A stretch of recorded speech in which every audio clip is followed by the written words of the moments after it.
오늘 말씀 제목은 성삼위 하나님이 역사하시는 길에 서 있으라입니다.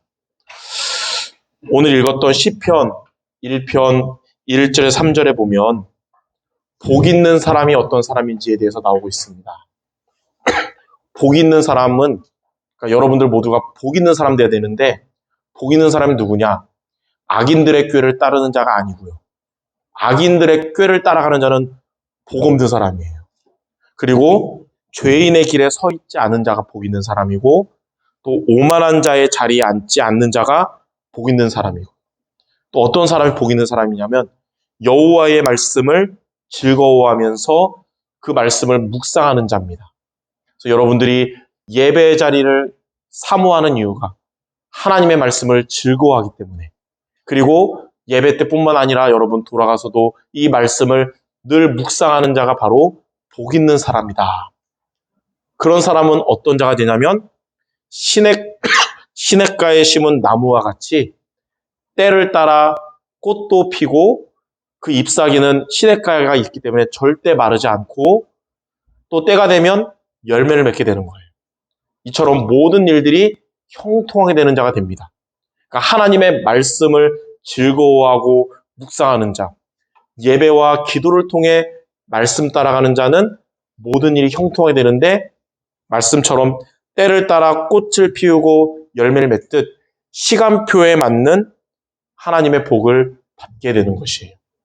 그래서 하나님의 말씀을 붙잡고 살아가는 것이 성삼위 하나님이 역사하시는 길에 서 있는 것입니다. 그래서 여러분들은 어디에 있든지 무슨 일을 당하든지 항상 여러분 어디에 서 있어야 되냐면 성삼위 하나님이 역사하시는 길에 서 있기를 바랍니다.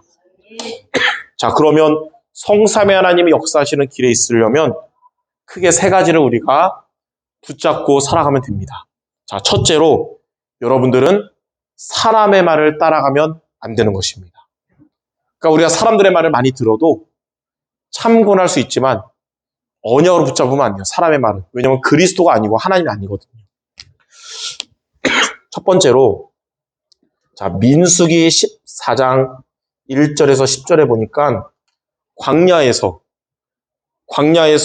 모세가 12명의 정탐꾼을 가나안 땅으로 보냈어요. 근데 가나안 땅에 갔다 온 사람 중에 여호수아와 갈렙을 뺀 나머지 10명이 불신앙의 보고를 한 겁니다. 이 불신앙의 말을 했어요. 가나안 사람들은 강하고 우리는 약해서 우리가 가나안 가면 메뚜기처럼 다 죽을 겁니다. 이렇게. 뭐 그 사람들도 나름 일리 있는 말 했지만 그 말 속에 하나님이 없고 믿음이 없는 거예요. 그게 문제인 겁니다. 정치인들 말들 들어보면 똑똑한 말인데 그 속에 하나님이 없고 믿음이 없는 거랑 똑같은 거예요. 그러니까 이 영향을 온 백성들이 듣고 완전히 낙심하게 돼요. 그리고 이 사건 이후로 이제 광야 생활 40년이 시작된 겁니다. 불신앙에 빠진 결과 하나님의 응답이 멀어진 거예요. 그래서 여러분들은 이런 사람들의 말을 언약으로 붙잡으면 안 되는 거예요. 이스라엘 백성들이 이들의 말을 언약으로 붙잡았다가 일주일이면 갈 수 있는 가나안 거리를 40년간 가게 된 거예요. 누가 응답 못 받냐? 불신앙의 말을 영향받는 자, 따라가는 자. 그래서 우리는 이런 사람의 말을 따라가지 말아야 됩니다. 자, 두 번째로 전도서 7장 21절에 보면 전도자가 이런 말을 했어요. 사람들이 하는 말을 너의 마음에 두지 말라. 사람들이 여러분을 비난하는 말, 상처 주는 말, 그거를 여러분이 절대 영접하면 안 돼요. 마음에 두면 안 돼요. 여러분의 마음에 뭐만 두느냐? 생명의 그리스도 말씀만 마음에 둬야 되는 거예요. 시편 119편 기자는 내가 주께 범죄하지 않기 위하여 주의 말씀을 내 마음에 두었나이다. 그러니까 말씀을 마음에 둬야지 여러분은 상처 주는 말, 비난하는 말을 마음에 담는 게 바로 사람의 말을 따라가는 거예요. 그래서 누가 여러분이 이상한 말 했다. 영접하지 말고 거부하시기 바랍니다. 우리는 뭐만 마음에 담아야 되냐? 하나님의 말씀만 마음에 담아야 되는 거예요. 지난번에 얘기했듯이 토끼와 거북이가 달리기 경주를 했잖아요. 근데 누가 원래 빠르냐면 토끼가 더 빠른데 자만하다가 거북이가 이겼어요. 거북이가 이제 축하를 받고 있으니까 토끼 입장에서 너무 화가 나는 거예요. 그리고 이제 이 거북이를 어떻게 골탕 먹을까 하다가 저쪽에 보니까 먹물이 있길래 내가 저 먹물로 저 기뻐하고 있는 저 거북이 얼굴에 뿌려야겠다 해가지고 토끼가 입에 먹물을 머물고 가가지고 거북이 얼굴에다 뿌렸어요. 그러니까 거북이 얼굴이 시커매지잖아요. 근데 토끼가 그거 보고 기뻐하는데 거북이가 뭐라 그러냐? 너도 기뻐할 게 아니라. 너 때문에 나는 얼굴이 시커매졌지만 너는 너의 입 안이 시커멓게 들어오지 않았냐? 그런 거예요. 이게 무슨 말이냐? 다른 사람에게 불신앙의 말을 하거나 상처의 말을 하지만 듣는 사람도 영향 주지만 제일 문제는 뭐냐면 그런 말을 하는 자신이 상태가 가장 안 좋은 사람이고 가장 고통을 겪는 사람이라는 거예요. 그래서 이런 걸 보면서 여러분들은 사람들의 말들을 절대로 거기에 영향받거나 따라가지 않는 여러분 되시기 바랍니다. 자, 그리고 두 번째, 우리는 내 생각이 중심되면 안 됩니다. 자, 첫 번째로 잠언 14장 12절에 보니까 어떤 길은 사람들이 보기에 바르나 필경은 사망의 길이다 그랬어요. 그러니까 내 생각이 맞는 것 같은데 내 생각이 하나님의 말씀과 다르면 하나님 말씀과 다른 내 생각을 따라가는 것은 필경은 사망의 길이라는 거예요. 우리 생각이 맞는 것 같지만 여러분이 그리스도가 아니기 때문에 그리스도의 말씀을 따라갈 수 있는 여러분 되시기 바랍니다. 자, 두 번째로 로마서 8장 6절, 7절에는 뭐라 했냐면 내 생각은 다 육신적인 거잖아. 육신 중심. 육신의 생각은 사망이요. 그랬어요. 또 7절에는 육신의 생각은 하나님과 원수가 된다 그랬어요.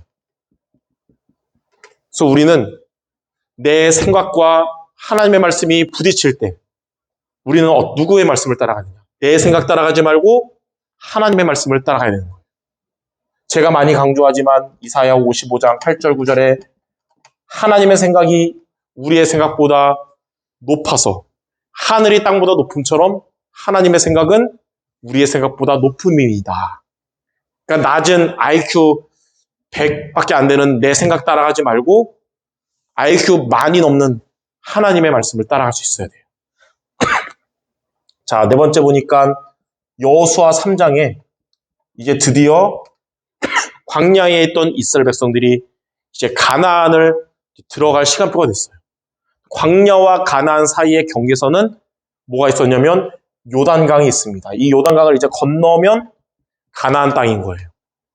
근데 평상시 요단강은 여러분 성경 봐서 알겠지만 깊이가 낮아요. 일반 어른의 허리밖에 안 돼요. 그래서 건널 수 있는데 하필이면 이 타이밍이 언제냐면 몸에 거두는 시기라고 성경에 나와 있는데 물이 범람하여 넘친다는 거예요. 그러니까 엄청 깊어졌잖아요. 1년에 한번 이럴 때가 한 번 있는데 하나님 하필이면 왜 평상시가 아니고 이럴 때 건너라고 하시냐.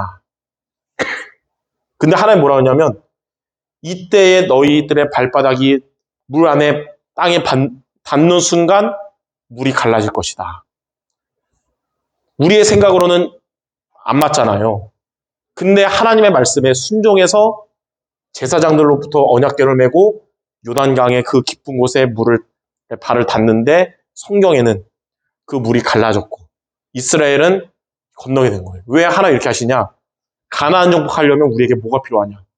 하나님을 믿는 믿음이 필요한 거예요. 불신하면 안 되기 때문에 그거 우리에게 믿음 회복하라고 말씀을 주신 겁니다.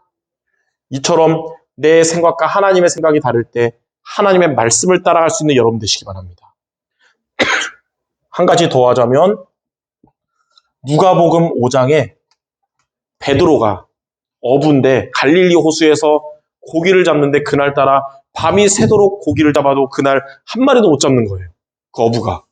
그래서 이제 한 마리도 못 잡고 이제 다 거두어서 가려고 하는데 저쪽에서 한 젊은 사람이 소리를 치는 겁니다. 깊은 데 가서 그물을 던지라고. 그분이 바로 예수님이거든요. 근데 이 베드로가 뭐라고 그러냐면 5장 5절에 내가 밤이 새도록 고기를 잡아도 한 마리를 못 잡았지만 말씀에 의지하여 깊은 곳에 그물을 던지리이다. 어쩌면 이 일은 그 청년, 자기 볼 때 그 청년 예수보다 평생을 고기 잡은 내가 더 잘할 것 같지만 내 경험을 앞세우지 않고 주의 말씀에 의지하여 깊은 곳에 이 베드로가 그물을 던졌는데 성경에 보니까 2배의 고기가 가득 넘칠 정도로 응답 줬다는 거예요. 이처럼 내 생각과 하나님의 말씀이 부딪힐 때 여러분들 내 생각을 따라갈 것이 아니라 하나님의 말씀을 따라갈 수 있는 믿음의 결단을 하시기를 주님의 이름으로 축원합니다. 자, 그러면 우리는 사람의 말을 따라가는 게 아니고 내 생각이 중심되지 말고 어떻게 되냐? 하나님의 말씀을 따라가야 되는데 구체적으로 우리는 예배를 통해 하나님의 음성을 듣고 붙잡아야 됩니다. 왜냐하면 교회가 보좌의 그림자, 보좌의 축복이 임하는 통로거든요. 하나님의 축복이.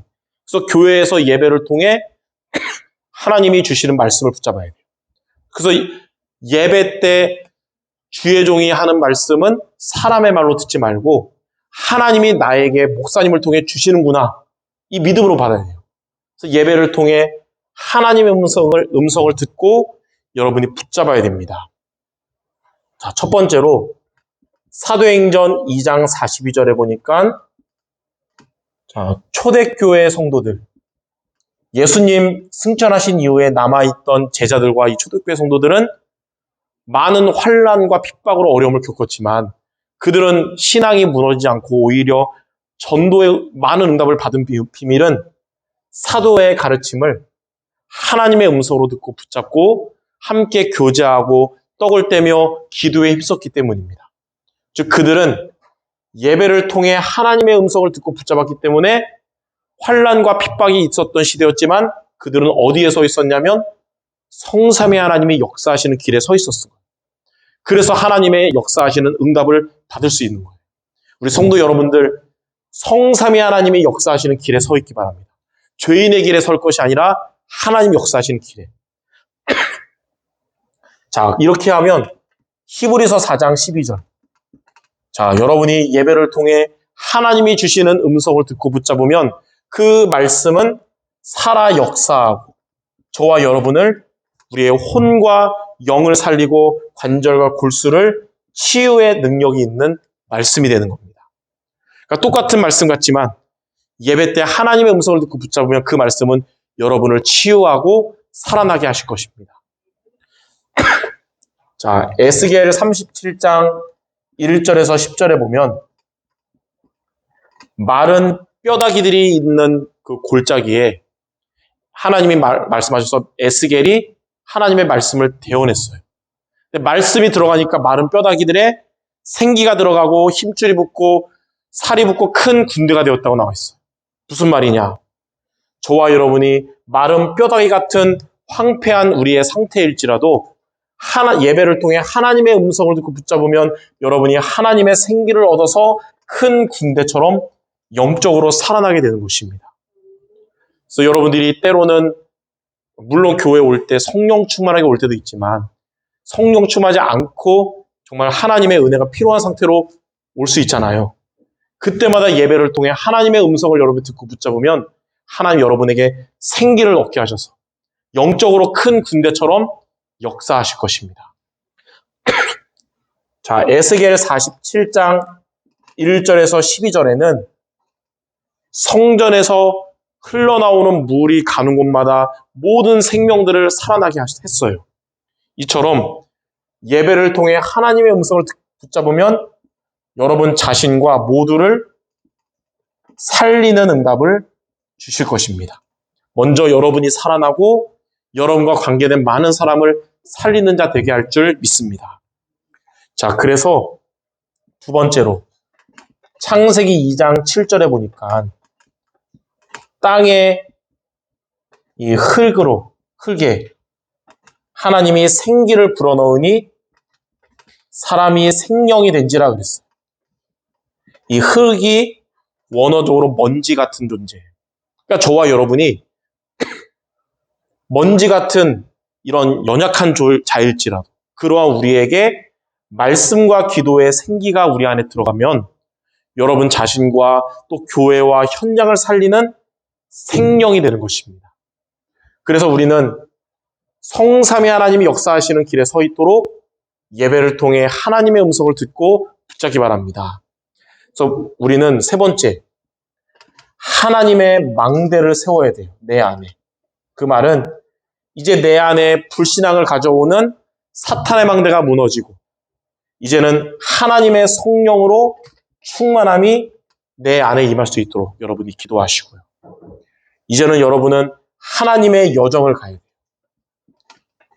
이제는 우리는 말씀과 기도로 하나님의 여정을 가면서 하나님의 이정표를 이뤄야 됩니다.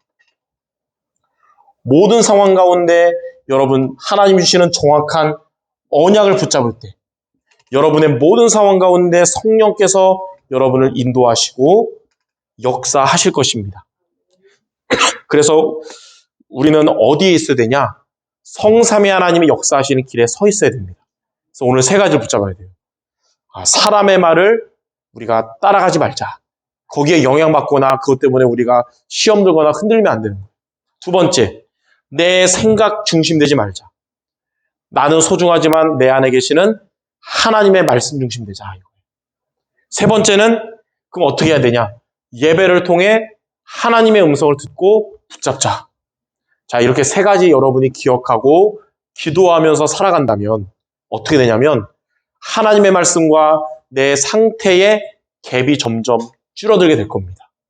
그러니까 말씀은 성령 충만한데 내 상태가 바닥이 아니라 이제는 갭이 줄어져요. 맞게 돼요. 그걸 보고 뭐라 그러냐면 성령 충만이라 그런 거예요. 말씀과 내 상태가 맞는 거예요. 이게 되면 그 다음부터 뭐가 되냐? 말씀과 내가 맞으면 이제 여러분 현장과 말씀이 맞게 돼요. 그게 뭐냐면 말씀이 성취가 되는 것입니다. 이 세 가지를 통해 여러분은 하나님의 성령 충만, 말씀이 성취되는 거예요. 이게 바로 요한 3서 1장 2절에 영혼이 잘됨 같이 범사가 잘되고 강건하게 된다 그런 거예요. 여러분들 이 세 가지를 통해 여러분의 영혼이 성령 충만해서 잘돼서 여러분의 삶의 말씀에 성취되는 범사가 잘되고 강건한 모두 되시기를 주님의 이름으로 축원합니다. 기도하겠습니다. 하나님 아버지, 악인들의 꾀를 따라가는 또 죄인들의 길에 서고 오만한 자의 자리에 앉는 그런 복 없는 자들이 되지 않게 하시고 하나님의 말씀을 즐거워하며 묵상하며 살아가는 복 있는 자, 시냇가에 심은 나무와 같은 모든 성도들 되게 하여 주옵소서. 그리하여 모든 일이 형통한 때를 따라 돕는 은혜 받으며 시간표에 맞는 하나님의 응답받는 우리 모두 되게 하여 주시옵소서. 예수 그리스도 이름으로 기도드립니다. 아멘.